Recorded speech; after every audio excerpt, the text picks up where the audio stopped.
दोस्तों, एक नौजवान लड़का पहली दफा जिंदगी में कोठे पर पहुंचा था। जिन साथियों को पता नहीं, उनकी जानकारी के लिए बता दूं कि कोठा एक ऐसी जगह होती है जहां पर खूबसूरत लड़कियां और महिलाएं बड़ी आसानी से किराए पर ली जा सकती हैं। दोस्तों, वो लड़का जैसे ही कोठे पर पहुंचता है तो बड़ी संख्या में महिलाएं और लड़कियां अर्धनग्न अवस्था में बैठी हुई थी, लेटी हुई थी, और उन्होंने कुछ इस तरीके के कपड़े पहन रखे थे जिनको देखकर कोई भी व्यक्ति उत्तेजित हो सकता है, आकर्षित हो सकता है। एक एक करके वो लड़का तमाम लड़कियों और महिलाओं को रिजेक्ट करता चला गया, और जब सारी लड़कियों को उन्होंने रिजेक्ट कर दिया तो आखिरकार कोठा संचालिका ने एक लड़की को आवाज लगाई, और जैसे ही वो खूबसूरत लड़की वहां पहुंची तो उस खूबसूरत लड़की को देखकर उस लड़के के जहन में कई सारे सवाल उठ खड़े हुए। दोस्तों, वो लड़की इतनी ज्यादा खूबसूरत थी जिसकी खूबसूरती के चर्चे ना केवल आस पड़ोस में बल्कि दूर दराज के इलाके में भी आम बात थी। दोस्तों, उस लड़की को देखकर उस लड़के के जहन में बार बार एक ही सवाल आ रहा था कि हो ना हो उस लड़की के साथ मेरा जरूर कोई रिश्ता होगा। दोस्तों, अब बात ये आती है कि आखिरकार उस लड़के का कोठे पर मौजूद उस खूबसूरत लड़की के साथ क्या रिश्ता रहा होगा, और यदि रिश्ता रहा भी होगा तो क्या रिश्ता रहा होगा। जानने के लिए बिना स्किप करे अंत तक इस वीडियो को जरूर देखिएगा। नए हैं तो सब्सक्राइब कर लें, पुराने साथी हैं तो लगातार हर एक व्यक्ति तक इस सच्ची किस्सा कहानी को पहुंचाने में हमारी मदद कर देना। तमाम साथियों का सर झुका करके, हाथ जोड़ करके स्वागत, अभिनंदन, इस्तकबाल आज की एक और नई किस्सा कहानी में। मैं हूं आपका अपना सुशील कश्यप, हरियाणा से। दोस्तों, आज की ये हमारी मात्र किस्सा कहानी नहीं है बल्कि सच्ची किस्सा कहानी है जिसका संबंध है कर्नाटक प्रदेश के बेंगलुरु से। बेंगलोर में रहने वाला एक परिवार में मुखिया के तौर पर असलम खान का एकमात्र बेटा रोबिन दरअसल काम धंधे के तौर पर महाराष्ट्र प्रदेश की राजधानी मुंबई में मल्टीनेशनल कंपनी में बतौर कर्मचारी काफी लंबे अरसे से कार्यरत है। और दोस्तों, अभी चंद साल पहले असलम ने अपने बेटे रोबिन की शादी तान्या के साथ कर दी है। तान्या भी दिखने और देखने में खूबसूरत, पढ़ी लिखी नौजवान और काफी ज्यादा समझदार भी है।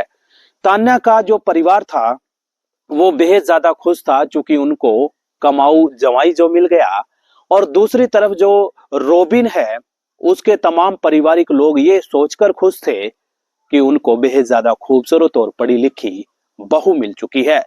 दोस्तों, धीरे धीरे समय बीतने लगा, और समय बीतने के साथ साथ रोबिन नाम का नौजवान लड़का अपनी पत्नी तान्या को बोलता है कि यदि तुम्हें कोई परेशानी ना हो तो तुम मेरे पास मुंबई आ जाओ। जब वो इस तरीके की बातें करता है तो तान्या की खुशी का कोई ठिकाना नहीं था, और वो हंसते हंसते कहती है कि मेरा तो बचपन से ही सपना था कि मैं घूमने के लिए मुंबई जाऊं, और आपने कह दिया तो मुझे ऐसा लगता है कि मेरा सपना साकार होने वाला है। दोस्तों, बस फिर क्या था, एक दिन तारीख तय कर दी जाती है जब तान्या तमाम साजो सामान को समेटकर अपने तमाम पारिवारिक लोगों की सलाह मशवरा के बाद अपने पति यानी कि रोबिन के पास चलने के लिए तैयार थी। और आखिरकार वो जो है एक ट्रेन में बैठ जाती है। बकायदा टिकट बुक कर दिया गया था। तमाम साजो सामान को पैक करके ट्रेन में बैठकर वो अपने पति यानी रोबिन के मुंबई शहर के लिए रवाना हो चुकी थी। और दोस्तों, जैसे ही वो ट्रेन में बैठती है तो बकायदा अपने पति रोबिन को फोन कॉल करके ट्रेन चलने का समय बताती है, और वो इतनी ज्यादा खुश थी जिसको शब्दों से बयां कर पाना मुश्किल ही नहीं, नामुमकिन सा लगता है।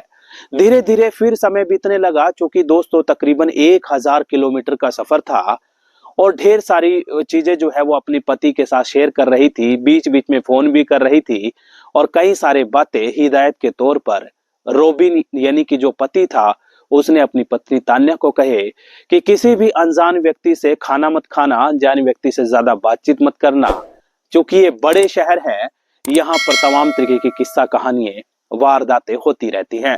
दोस्तों, जहां पर तान्या बैठी हुई थी उसी कैबिन में उसी सीट पर कई सारे लोग और मौजूद थे। जैसा कि आप लोगों को पता होगा कि ट्रेन में अक्सर कई सारे लोग एक दूसरे से बातचीत करने लगते हैं, और सफर में एक दूसरे के साथ दोस्ती भी हो जाती है। कई सारे लोग खाने पीने का सामान खा रहे थे। उन्होंने खाने पीने की जो चीजें हैं वो तान्या को ऑफर करी, लेकिन तान्या ने मना कर दिया। देखते ही देखते फिर समय बीतने लगा और बीच में तान्या ने अपने पति को फोन कॉल करके अपनी लोकेशन बताई और उसके बाद तान्या जो है कुछ अपने बैग से निकाल कर खाने लगी और उसने तान्या ने जो है वो अपना सामान उन लोगों के समक्ष भी ऑफर किया और जब उन लोगों ने उसमें से उठाकर कुछ खा लिया तो कई सारी बातें तान्या ने उन लोगों को बता दी और उन लोगों से भी कई सारे सवाल कर दिए। देखते ही देखते ट्रेन जो है अपने मंजिल की ओर बढ़ रही थी। जब तकरीबन मुंबई 150 किलोमीटर का ही फासला रह गया था तो उस दरमियान जो है वो जो दो व्यक्ति जो पास में बैठे हुए थे उनको भी शायद मुंबई जाना था और उन्होंने 150 किलोमीटर पहले जैसे ही ट्रेन जो है एक स्टेशन पर जाकर थमती है तो वहां से उन्होंने चाय ऑफर करी। यानी कि 3 चाय जो है मंगवाई गई, 2 अपने लिए और एक तान्या के लिए। तान्या को भी चाय ऑफर कर दी गई और तान्या जो है मना करती करती भला करती क्या करती, बस फिर उसने भी उनकी चाय लेकर पीने लगी। और दोस्तों जैसे ही वो चाय पीती है तो वो बेहोश हो गई और कई घंटे तक तो उसको पता ही नहीं चला वो है कहां पर। और जैसे ही तान्या की कई घंटे बाद आंख खुलती है तो तान्या अपने आप को एक कार में पाती है। कार में वही 2 शख्स जो पिछले लंबे अरसे से ट्रेन में उसके साथ सफर कर रहे थे वही मौजूद थे। और जैसे ही तान्या ने हाउ हल्ला करना, सवाल जवाब करना शुरू किया तो एक व्यक्ति ने जोरदार तरीके से उसके मुंह पर चमाटा जड़ दिया और स्पष्ट लहजे में कह दिया कि खबरदार, जरा भी होशियारी दिखाई तो हमारे से बुरा कोई नहीं होगा। दोस्तों तान्या भी समझ चुकी थी कि हो ना हो वो किसी बड़ी मुसीबत का हिस्सा बन चुकी है। अब वैसे करती चली गई जैसा कि वो 2 लोग उसको कहते चले गए। देखते ही देखते वो 2 लोग तान्या को लेकर एक रेड लाइट जोन यानी कि कोठे पर पहुंचे और वहां पर ढेर सारे पैसों की एवज में उस तान्या को वो कोठा संचालिका को बेच चुके थे। दोस्तों तान्या जो है एक ऐसी जगह पर आ चुकी थी जहां की अलग तरीके की दुनिया थी, जहां पर खूबसूरत महिलाएं और लड़कियां आए दिन लोगों की नुमाइश करती हैं।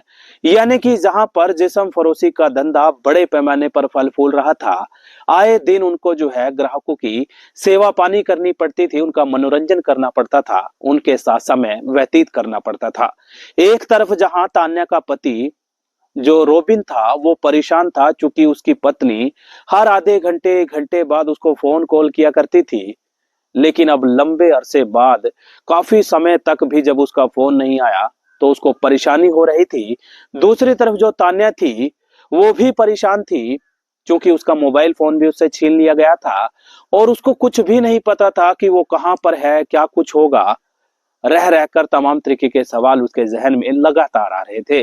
दोस्तों अब उसके बाद तान्या को उसका काम समझा दिया गया, उसको ऐसे कपड़े दे दिए गए कि जिन कपड़ों को उसने कभी भी नहीं पहना था, छोटे छोटे कपड़े जब उसको वो पहनेगी तो कोई भी तान्या को देखकर आकर्षित हो सकता है, उसकी तरफ खींचा जा सकता है।